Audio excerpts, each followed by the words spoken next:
On raconte qu'un roi avait 4 épouses. Avant de regarder la vidéo, je vous demande de partager avec quelqu'un d'autre si une personne regarde cette vidéo. Grâce à ton partage, tu gagneras des hasanah. Qu'Allah te récompense pour cela.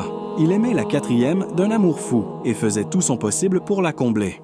Quant à la 3e, il l'aimait aussi, mais il sentait qu'elle pourrait le quitter un jour pour un autre homme. La 2e était celle vers qui il se tournait dans les moments difficiles. Elle l'écoutait toujours et restait à ses côtés dans l'épreuve.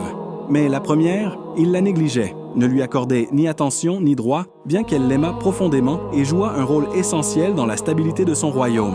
Lorsque le roi tomba gravement malade et sentit la mort approcher, il pensa « J'ai 4 épouses, et je ne veux pas aller seul dans la tombe. » Il demanda alors à sa 4e femme « Je t'ai aimé plus que toutes les autres, j'ai satisfait tous tes désirs. Veux-tu venir avec moi pour me tenir compagnie dans ma tombe ?» Elle répondit « Impossible », et elle s'éloigna sans la moindre compassion. Il fit venir sa 3e épouse. « Je t'ai aimé toute ma vie, m'accompagneras-tu dans ma tombe ?»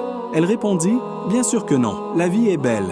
Et à ta mort, je me remarierai avec un autre. » Puis il fit venir la 2e. « Je me suis toujours tourné vers toi dans la peine, tu as tant sacrifié pour moi. Viendras-tu avec moi ?» Elle répondit avec douceur. « Je suis désolé, je ne peux pas exaucer ce vœu. Tout ce que je peux faire, c'est t'accompagner jusqu'à ta tombe. » Le roi fut profondément attristé par l'ingratitude de celle qu'il avait tant aimée. C'est alors qu'une voix, faible mais sincère, se fit entendre au loin. « Moi, je t'accompagnerai dans ta tombe. Je serai avec toi, où que tu ailles. » Le roi leva les yeux et vit sa première épouse, frêle, négligée, malade, affaiblie par les années d'abandon. Il regretta alors amèrement de ne pas l'avoir honorée de son vivant et dit avec remords « C'est toi que j'aurais dû chérir plus que toutes les autres. Si le temps m'était rendu, tu aurais été mon bien le plus précieux. La vérité? Chers amis, nous avons tous 4 épouses dans cette vie. La 4e, le corps. Peu importe combien nous en prenons soin, il nous abandonne dès notre mort. La 3e, les biens et les possessions. Ils vont à d'autres une fois que nous quittons ce monde. La 2e, la famille et les amis.